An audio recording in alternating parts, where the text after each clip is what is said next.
Hi. So I'm doing this because we were supposed to have an in-person class and it got canceled. So we thought we would put it on the internet so that maybe more of you can see it if you couldn't come to the class anyway. This is a seed starting class with VilleWorth Grange. If you're not familiar with the Grange, it is a nonprofit community service organization all over the country. I'm located in Huntersville, North Carolina. We have VilleWorth is our local chapter, and we have a community garden that we try to make function. Usually obviously by this time of the year, we're all over it, but we're gonna start seeds and try and regain some confidence in what we're doing. So first thing, also, we have a website. We're affiliated with the North Carolina Grange and the National Grange. So I encourage you to look those up if you would like to become more familiar with the organization and what we do. So we're gonna talk about seed starting and the kind of nuances that go along with it.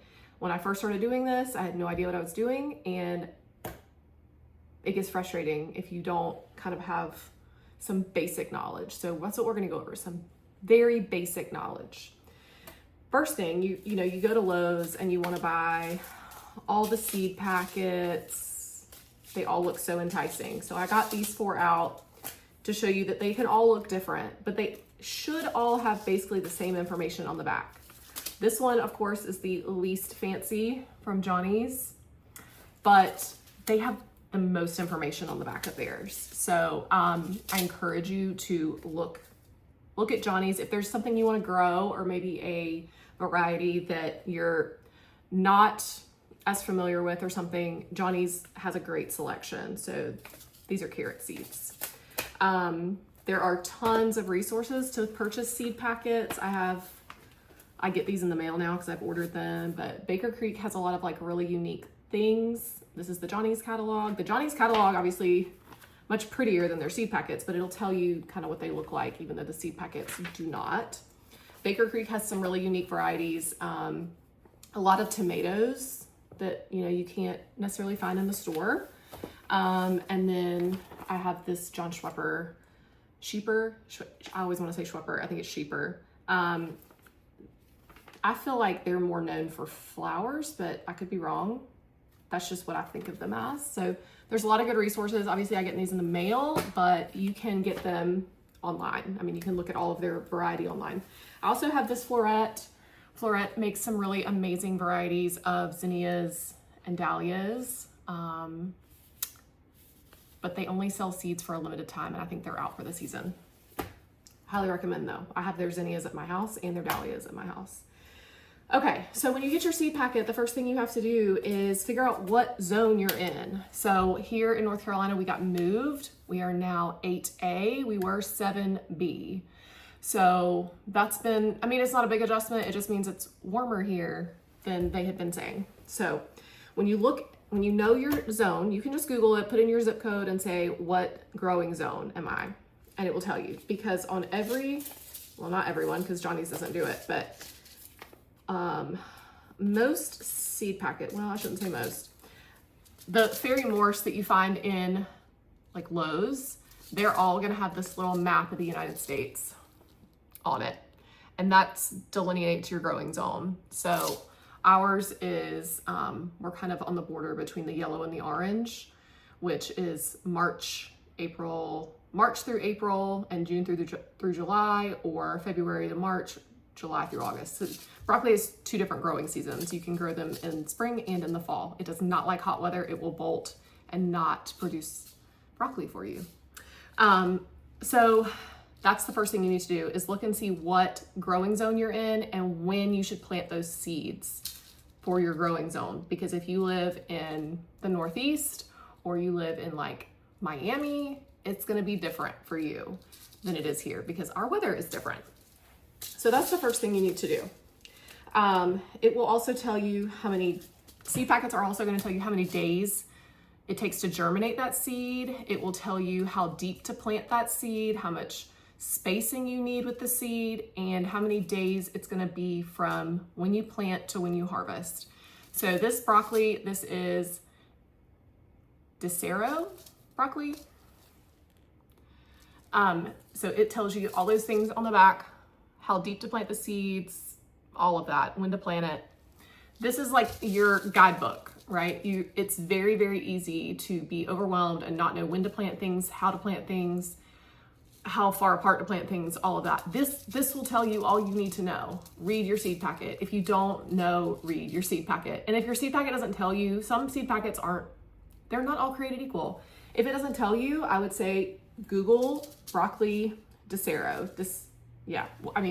Google the variety, and it will probably give you lots and lots of information on that variety. So, very important to read your seed packets. It will tell you so many things. It will also tell you, like this one will tell you it's a container variety. It can be grown in smaller locations. So, means it's not gonna get huge. It's not gonna be a huge plant. So you can do that. Okay, so those are your basic things. If you're doing vegetables, if you're doing I would say most seeds in general, they are going to need a lot of light. There are exceptions to that. Read your seed packet, it will tell you. But once you've planted the seed, and then it comes time to actually move your seed and plant it somewhere else, if you're starting it like indoors or in a smaller space, it's gonna need to go in a sunny location, which I know can be tricky. But to have and when I say sunny, I mean 6 hours or more of sunlight. It is very easy to not pay attention to how much sun something gets, and you think, oh, that's a sunny spot in my yard, and it's actually not. So I encourage you to look at the sunny areas of your yard. Have a plan before you really start this, because you don't want to set yourself up for failure and then you feel defeated and then you don't want to do it again. So watch your space, figure out how much sun your space gets, and go from there. Okay. So first thing I do is I have a little notebook that I take all of my nerdy notes in, everything. I mean, I have like tags, I have drawings in here. I have lots and lots and lots of things. So like, I have like planning stuff. Like here's like all the dates that I've planted things. Sometimes I'll mark like when they germinated. But this is great because you can kind of go backwards from here. So if you know, like you have to know your last frost date or your first frost date if you're doing things in the fall. So pretend we're doing things in the spring. We know that typically here in Charlotte, the last frost date is about tax day. So about April 15th. So then you need to back up. So April 15th, say that's like the first time you can put things outside and let them go. Then you need to work backwards, because you've got to look at these seed packets and it says, if it's going to take 48 days to harvest, well, you want it to be outside most of those 48 days. So if it can handle a light frost, then you can start these earlier. So again, read your seed packet. It will tell you lots and lots of information, but you're going to have to backtrack. So get like a physical calendar out, or look at your phone, look at your desktop if you're a millennial, because we don't like to look at our calendars on our phones, and backtrack those weeks. So if your last frost date is April 15th and you want to be able to plant out your seeds at that point, then you need to know how many weeks back you can plant. And again, it will tell you on here. So this says, instructions: start seeds indoors 6 to 8 weeks before last frost, or sow 2 to 3 seeds together outdoors every 2 feet. Okay, so 6 to 8 weeks. So if we're in the spring, then you're gonna go 6 to 8 weeks back from April 15th. So that's gonna put you mid-February, right? Early to mid-February, you could start these. Now, you might have to fudge that a little bit because this is a cool season plant and you don't want it to get super hot, but it'll be fine. It'll be fine. Also, this is all about experimenting. Don't feel like you have to know everything that you're doing. So read your instructions because it will tell you. Start seeds 6 to 8 weeks before your last frost. Now that's for that one. This one, this is carrots. So this I would not start in a seed tray because you eat the roots of this plant, and if you put it in a seed tray to start and then you move it, you will disrupt those roots and it will not grow properly. It doesn't like to be moved. Stuff like that does not like to be moved. Anything that's a root vegetable, you know, your beets, carrots, that kind of stuff, like they don't want to be moved. So this one also will say, this one's like not in fancy sentences for the most part, but this one says, so I would direct seed these because they're carrots. It says direct seeding, 24 inches apart. Now, Johnny's seeds are typically packaged for mass production. So it says direct seeding rate, and it will tell you if you were putting this in a seeder and you were putting this in the field, how to do that, which I don't need to do because that's not what I'm doing. I have garden boxes at my house. But it says choose deep, well-drained soils, make raised beds on shallow soil to increase depth, space or till soil to loosen before sowing. So early spring to midsummer in 2-inch wide band or a single row about 3/4 to 1 inch apart, 1/4 inch to 1/2 inch deep. So there you go. That's your information. So early spring to midsummer in a 2-inch wide band just means like 2-inch rows, right? Because you have carrots, they're going to grow down. That's what you want them to do. You're not worried about how much foliage they're going to put on top. This says to thin them because carrot seeds are teeny tiny, and it's very easy to plant lots and lots and lots of them too close together. So thinning means once they come up and they sprout, you actually go through and you pull some of them out so that the good ones have room to grow. Because if you want a decent sized carrot, you can't have them like, you know, right next to each other. So I'm saying all this to say, read your seed packet. They tell you so much information. Okay, so I'm going to show you how I start seeds because why not? That's part of the deal. So you're going to pick out your seeds that are appropriate for when you're planting and where you're planting. Read your seed packets to figure out when to start planting them and where to plant them. Like I said, I would not start carrot seeds because I can't transplant them. I can do them now because it's getting cooler. I could put them outside and it would be fine. But like read your seed packets because it will tell you lots of things. I'm probably rambling in too many loose sentences you're not following, but you need to read the seed packet and if it's recommended to direct sow or not recommended to direct sow, because some of them will tell you that they're recommended. For instance, these are all of my seeds and they're all divided into like what they are. So I have radish seeds. It will usually say not recommended for starting indoors. Like this one says instructions in full sun. So 2 seeds per inch in a row. Cover seeds firmly with soil. When plants have 3 or 4 leaves, thin to 1. That means you're going to go through again and pick out some of them so they have space to grow.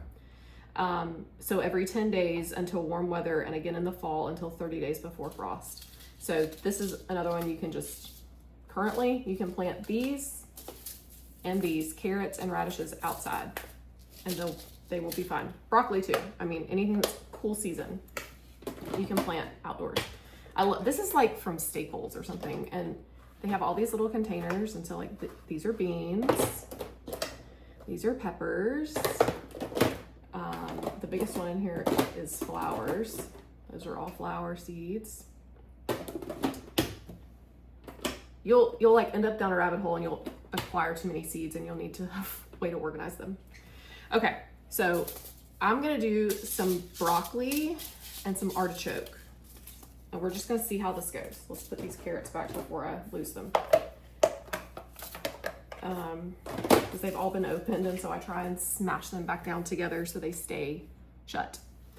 Okay, so here's what I do. These are the seed starting trays that I use, that I prefer. You can use whatever you want, but this is what I prefer, and I'll tell you why. So this is a product from gardeners.com, and the sun's trying to come out. Oh, it's been so rainy here. Okay, so they come in 4 pieces. Don't let this overwhelm you. So there's this like solid tray. There's this, which is like a little stand. This is a wicking tray.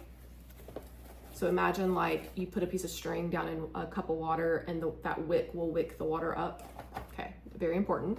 And then this is actually what you start your seeds in, is these cells. This is a 24 count. They also make them in a 12 count, I believe. If you have deep windowsills, I think their 12 counts are half this way, like long ways, and I feel like they'd be really great to start in windowsills. So if you have a deep windowsill, that would be good for like starting seeds, especially in the spring. It's not so important now because we can put stuff outside, but I like the long, because they would sit in a windowsill really well. Okay, so this is important because this piece, you can tell it's kind of bent on the end. It's too long for a reason. It sits on top of this little shelf thing down here, and then you put water in the bottom of this, and it will keep your seedlings moist.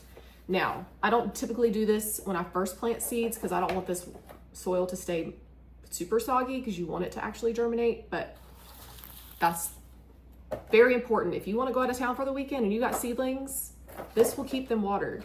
It is so important to keep your seedlings watered, because if they dry out, they're done and you got to start over. That's very important. Don't let them dry out. This is a humidity dome. So all these pieces come together if you buy this set, which I'll put a link to it in the description. Okay, so it sits like this. Like that's how your little system works. This has holes in it. See the holes? And it will, the soil touching this mat will wick up the water and keep the soil moist. This keeps that moisture on the top and helps the humidity and keeps it, we love the word moist, right? Keeps it moist on top to keep the tops from drying out. Once, I would say 3/4 of your seeds have popped up, I get rid of this, because you can grow fungus really fast in moist environments. How many times can I say the word moist? Clearly a lot. Okay, so that's how I let them sit. Now, I grabbed one of the other trays to use to hold soil, if you can see it. So this is just Jiffy's seed starting mix. I actually typically mix this with some kind of potting soil, because potting soil to me holds moisture better, but I didn't do that this time, and it's okay. So this is Jiffy's seed starting mix. It is very fluffy. So it's uber fluffy. And it can it'll hold a lot of water. So what I do is I will dump some of it in a container. Usually I have like a big, what's the word? Rubbermaid or something, plastic container. That way I have more room. This is way too tight, but this is what I had to work with today. So I dumped some of it in there, and then I dumped quite a bit of water in this, and I mixed it together. So now it's not as fluffy, and it kind of holds shape. If I squeeze it together, it like keeps its shape. I make lots of messes in here, so that's nothing new. So I take this and I get handfuls of it, and we're just gonna mash it into these cells. And if you get to a spot that's like, after you've put some water in here, you'll end up with like these little dry pockets. If you end up with dry pockets, just add a little bit more water to them. So I'm actually only gonna do like half of this. I don't need to do a full tray. Usually I do full tray after full tray after full tray of stuff, but today we don't need to do complete full trays of things.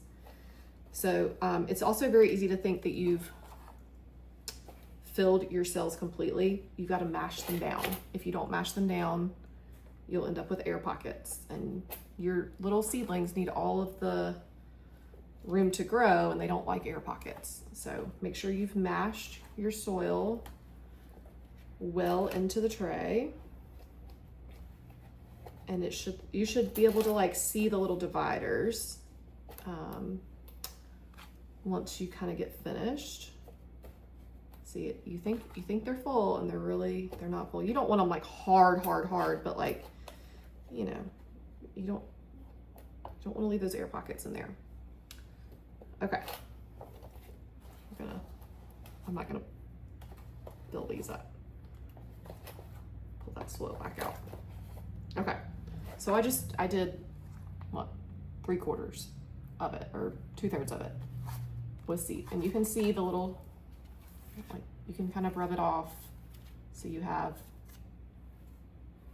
nice, neat cells. Okay, let me wash my hands.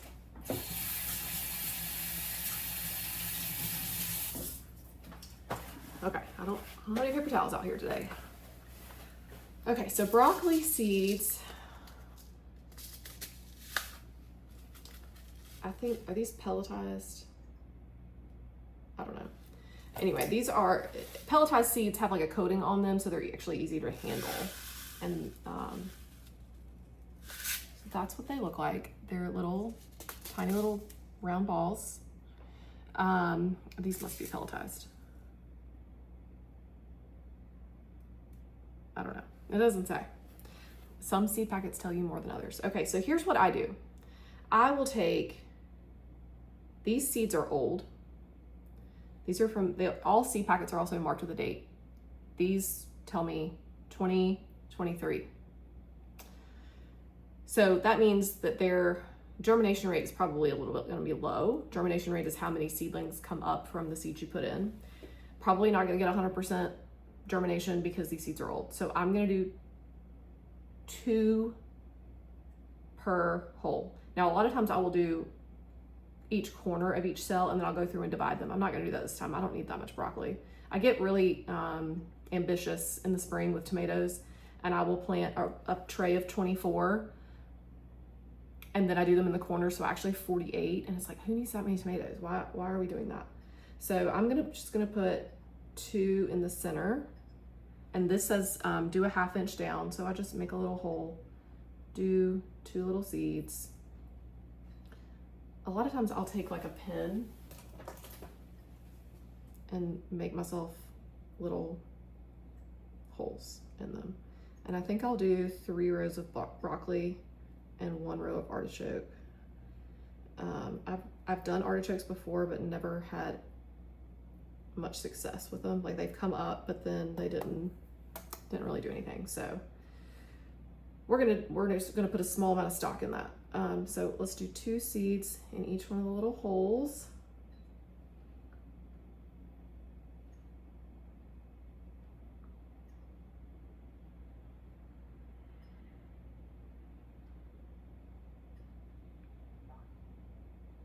Oh, that one got 3. That's okay.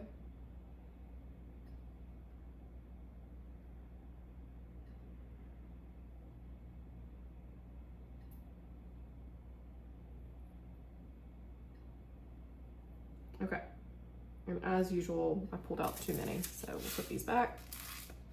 Maybe they get stuck to your hand. There we go. Okay, those, so you can see my little little indentations I made with my pen. Those each have 2. One of those has 3. So I'm gonna leave those uncovered for a second, so I remember. Oh, there's no artichoke seeds in here. Just kidding, we're not gonna do artichokes. Okay, what else we got? That's a cool season. I have spinach. We'll do spinach. Okay. These are like ginormous seed packets. So spinach seeds look like that. These are like tan. Okay, so this says 1/2 inch down as well. So we'll make a little hole in there. And these were packaged for 2023. So I'm just gonna go ahead and do 2 in here. And so I'm doing 2. Now if both of them come up, I will pinch one of them out. So I only end up with 1. So, okay, did that. Put these in here. This is Bloomsdale spinach. And it takes 5 to 10 days to germinate. Plant it 1/2 inch down. This says for spacing, it says a group of 3 seeds every 6 inches. And if you were doing them in rows, you do 12 inches apart. And then you thin to 1 inch tall for every 6 inches. Maturity is 28 to 45 days. So this is 28 to 45 days. This is 48 days. So we should be able to harvest these roughly about the same time. So, okay, now we're gonna cover these guys up.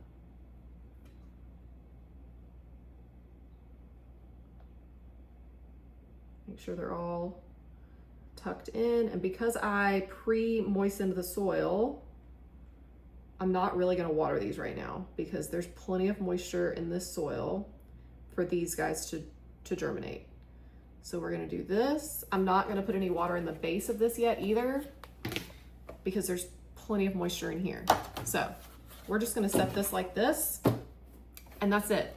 These do not have to sit in a windowsill in the sun until they germinate.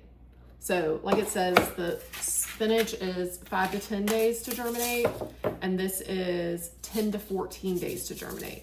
So this spinach is gonna come up faster than this broccoli, and that's okay. Once we get a decent amount of spinach up, I'll go ahead and move it so it gets sunlight, because it's gonna need sunlight. And when I say it needs sunlight, you need to sit it either outdoors if it's warm enough, or I mean, in a window.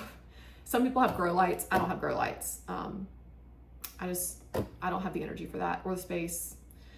So I have French doors in here that face south, so they get lots of sunlight. So I use my French doors, I use my windowsills. I only use the windowsills for smaller things. Like once these get big enough and I wanna move them, I have these handy little tongs that are made for this, and they slide down in each cell, and you can pop the cells out and plant them bigger. Now I will not plant these into bigger containers and then plant them outside. We can skip that step because of the time of the year it is. I will take these and put these directly into my garden bed because it's warm enough, but not too warm because these are cool season crops. I hope that was interesting and you found it helpful. I know I rambled a lot, and there's probably more information that I probably should have gone over with you regarding seed packets, but your biggest takeaway should be read your seed packets and read what they say, and maybe even Google what is a cool season crop in my growing zone, because everybody lives in different areas. You're going to be able to grow different things different times a year. I hope that was helpful. Let me know if you have questions. You can put comments down there. I will try and answer them. This is all new to me. Like I said, we're doing this because our in-person class here in Charlotte got canceled. So we wanted to make this information available. If you are interested in hanging out with us and seeing our garden, I mean, don't right now because it looks awful, but you know, once we get going in the spring, we'd love to have your help. Lots of help. We always need lots of help.